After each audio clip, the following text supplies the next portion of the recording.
Hello, welcome to the next edition of Just the Facts.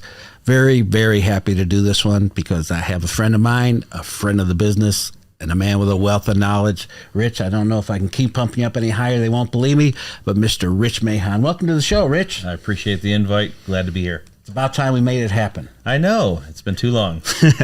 So Rich and I have been in the business together for quite some time. Worked in the same dealerships together, right?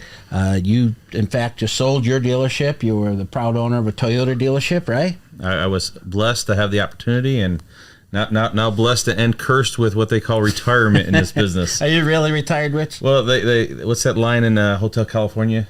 You can check out anytime you want, but you can never leave. That's probably, there's a lot to that, right? Which is why we like that song. I wanted to get your insights, right? This is a unique perspective. Because although you're obviously an industry expert, you've been able to look at it through a different lens for the last 6 months or so, right? You're able to not quite be locked into your dealership, and you're looking at the business.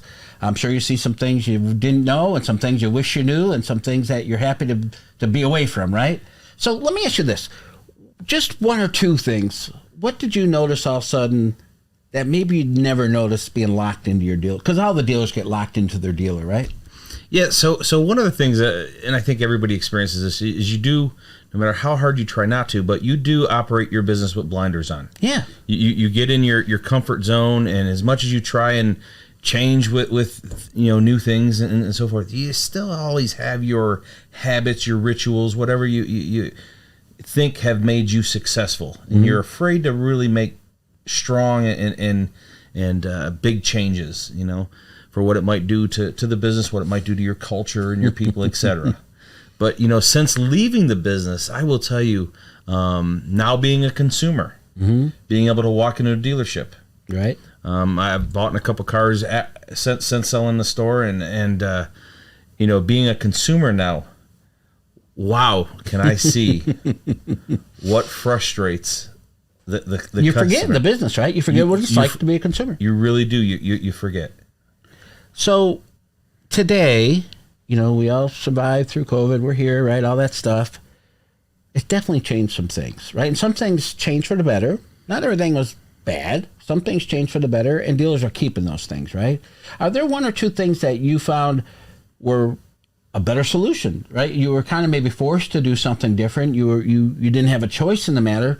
But looking back, you kept it because, hey, this is a better way to do it than I was doing. Are there one or two things you experienced with that? I know dealers tell me different things. I think every OEM has some type of direct sales, online sales. Sure. None of them really have an end-to-end solution. Right. Okay. But that really isn't important. It's now I have the opportunity to look back and go, okay, well, what was the importance of it? And the importance was to make it easier for a consumer to buy a car. Yeah. Franchise dealers necessarily don't like Tesla because of what the threat that comes with his business model. But when you look at the simplicity of how easy it is to buy a car, yeah, there's something to be said there. Yeah. And we all use this term loosely, but very few actually get it, and that's this word transparency. Yeah. Right? Yeah. It's so you really through COVID. Bob, I'll tell you, one of the things, and I've had several conversations during COVID, post-COVID, and now that I'm sort of out of the business, is everyone became a car god because we had these big margins. Yeah. It was me, not the market, not lack of inventory, not this very unique thing that no one had ever dealt with before. And then through that, we adapted, we changed, we found some online buying tools, home delivery, even service departments started picking up and dropping off cars because it was a necessity if you wanted to have that business still coming through the door. But through it, hopefully people have learned, I certainly did, that we had to simplify our business model. Yeah, for sure. Stop overcomplicating things. Right. Stop having 45 widgets on your website thinking that that's the lure. No, it's actually a turnoff. Right, it is a turnoff. Because now as a consumer, when I go online and I'm looking for a car, I'm attracted by simplicity. Yeah. I'm attracted by true transparency. Now, Rich, all those times I told you to simplify things, and you said, Bob, you haven't been in a deal in a while. You can't, right? Remember that? Yeah, and now I'm here looking back going, and part of our success because we did, I've always, my success in the car business was always to fish where other people weren't. Sure. Yeah. And the same thing went when COVID occurred and we had a lockdown. The first thing I did was I went to the rental companies and I was buying every possible used car during those first 60 days of COVID. Yeah. And stocking them. What a game changer that wound up being in a godsend. When you had some and they didn't. Yeah, I remember. So, and then we just simplified so many things. We took the old 10-step sales process and we got it down to, 4, sometimes 5, 6 steps. We just really simplified things because the biggest thing that I found was there's a massive disconnect. And now it's even proven that I've left the business. There's a massive disconnect between the virtual shopping world. Oh, yeah. And your brick and mortar shopping experience. Yeah, that's exactly right. And liquidity, yeah. Yeah, and bridging that gap was really something that I found some success in. And now that I'm out of it, I just get so frustrated when I have to experience it. You ain't going to stay retired. You're going to end up at another dealership. What are some of the first things you're going to adjust that you didn't do when you had yours? Like you just mentioned, the transition part. You guys were working on it all the time. You weren't great at it. No dealer's great at it, right? There's some things we learn along the way and some things we could do better. Yeah. Is there one or two things now that you're a consumer that you will change when you have your next dealership? Yeah, so both for sales and service, the from the introduction to getting into what the customer's needs are, there has to be simplicity there. Yeah, I agree. We have to get right to it because we don't realize what fools we look like when a consumer spent 10, 12, 14 hours online researching something and they show up to our door wanting to buy the car that they've researched for. They know they can afford. Yeah. They know about what their trade's worth. Yeah. And we want to do the old standard meet and greet, follow me, come in, sit down and meet friendly Joe. Yeah, let me introduce you to my manager. Oh, Yeah. Hold on, let me go get keys. Yeah. So that's the first thing. Okay. Damage. Yeah. Let's pick up where the consumer left off in the virtual world immediately as they walk through the door. And for that, you have to empower your salespeople. You have to give them. Good point. The yelling at them. Yeah. Because it doesn't go anywhere. Right. Besides the work balance that you need with our younger sales staff. Yeah. They don't respect you for grinding them. Yeah. It's funny. I stepped away from running dealerships 11 years ago when I joined Carfax. And, I'm in them all the time. And when I look at what's going on today, it's so different than it was 11 years ago. It's different than it was 3 years ago. It's different than it was 6 months ago when you kind of walked away. A little more than that now, right? Yeah. But it's amazing how that change comes quicker and quicker and quicker and quicker and quicker. Right? What used to take us years to change something, hell, decades to change something.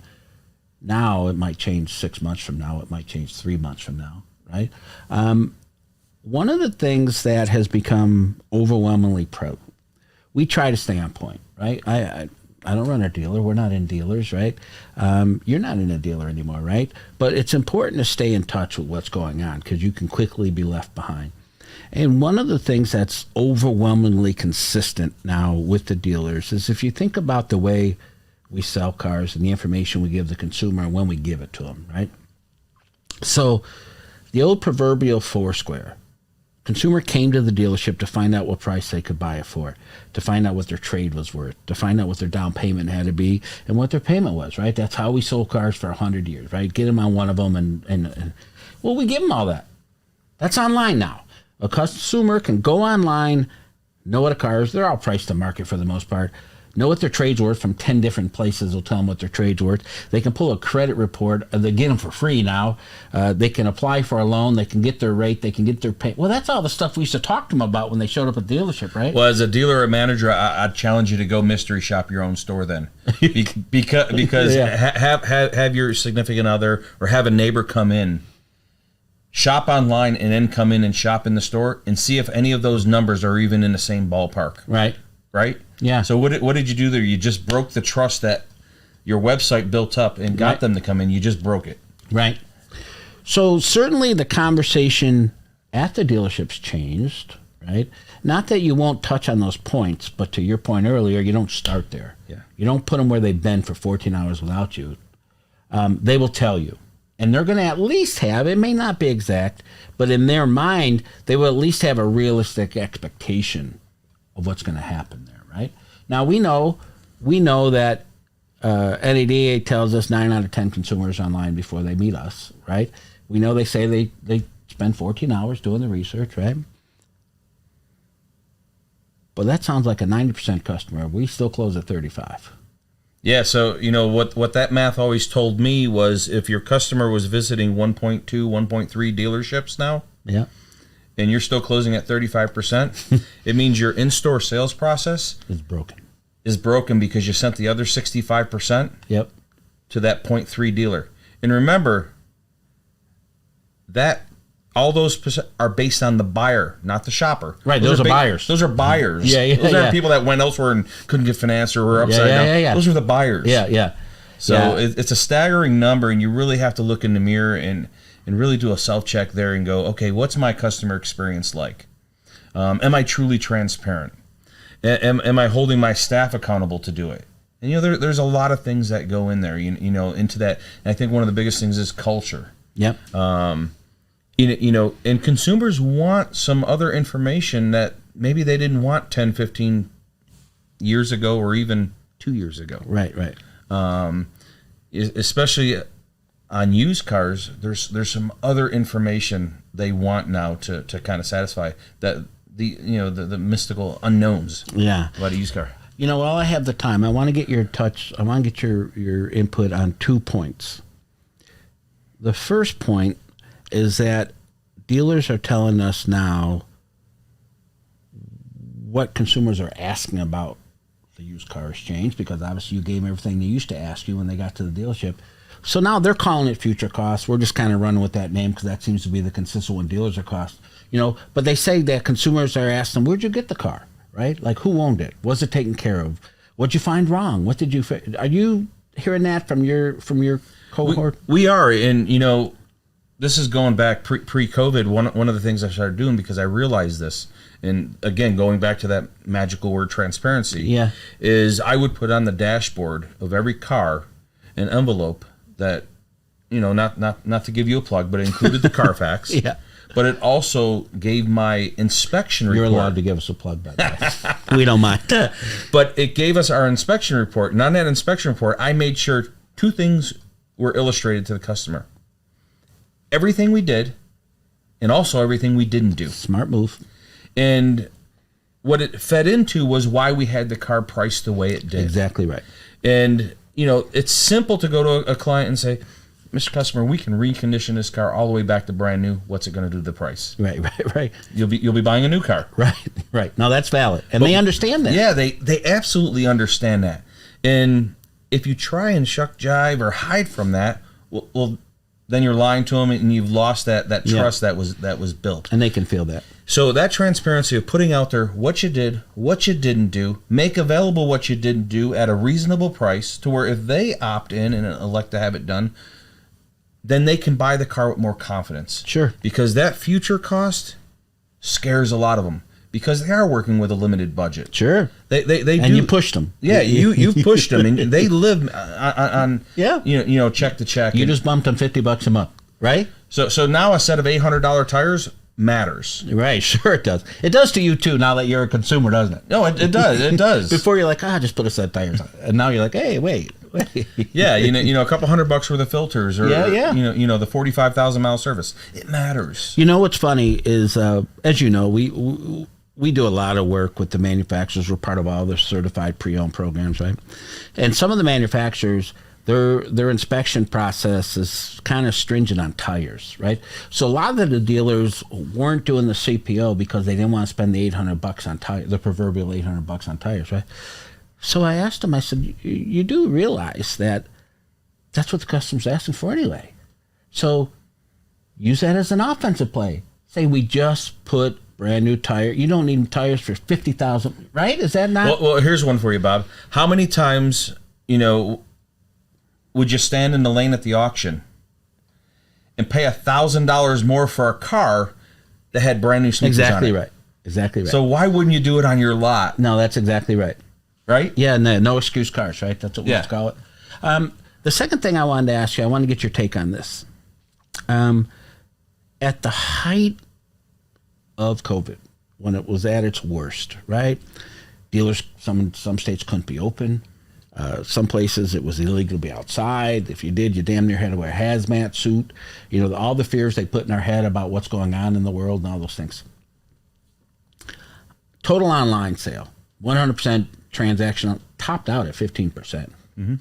Right? Which means everything we threw at them, they still wanted to go to the dealership. I just read an article just a week or two ago saying even Gen Z are saying 86% of them say, no, I'm going to the dealership. I don't even like buying it, right? Yeah. Which is totally the opposite of what we were led to believe and we guessed at what the millennials were going to be like. Well, now even the next generation is already saying, no, I'm going to the dealership.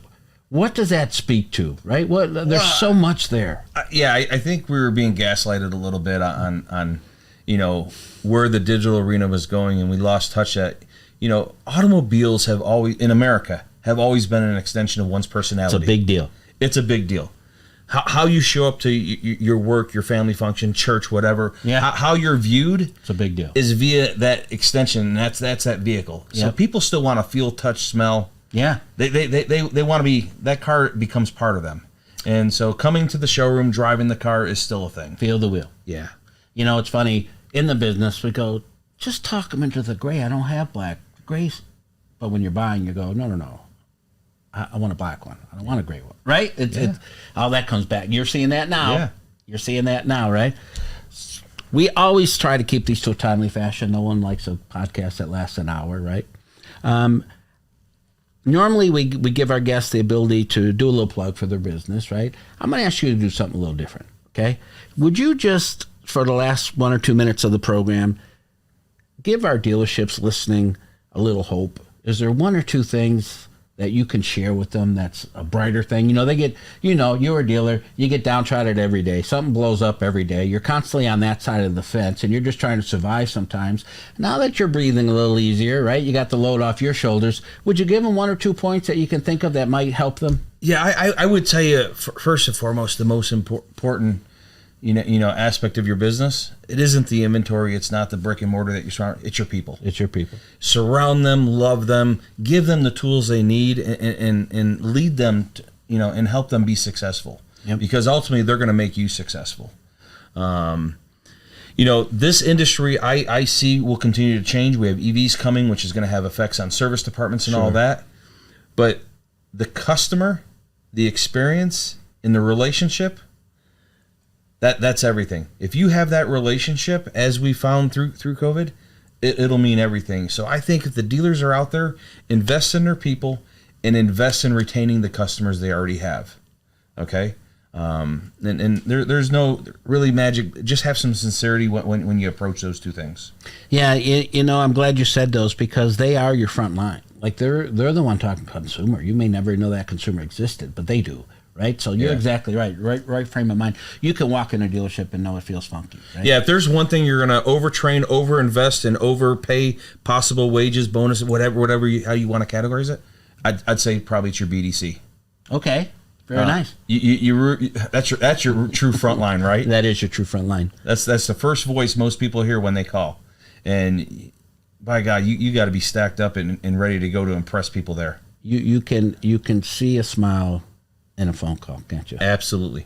And when a customer calls in that's already a service customer, and your BDC is properly trained to recognize, hey, Mr. Grill, he's been a 10-year customer, 3 vehicles, spent over $8,000 in our RO and warranty, what have you. Yeah. And you make that Mr. Grill feel a little more special. Thanks for calling back. Thanks for coming back. Nice to hear from you again. That kind of stuff. That's awesome. Yeah. Good points. I was looking forward to this, and I knew there's a reason. Mr. Mahon, thanks for having me. Always a pleasure, and we'll see you next time on Just the Facts.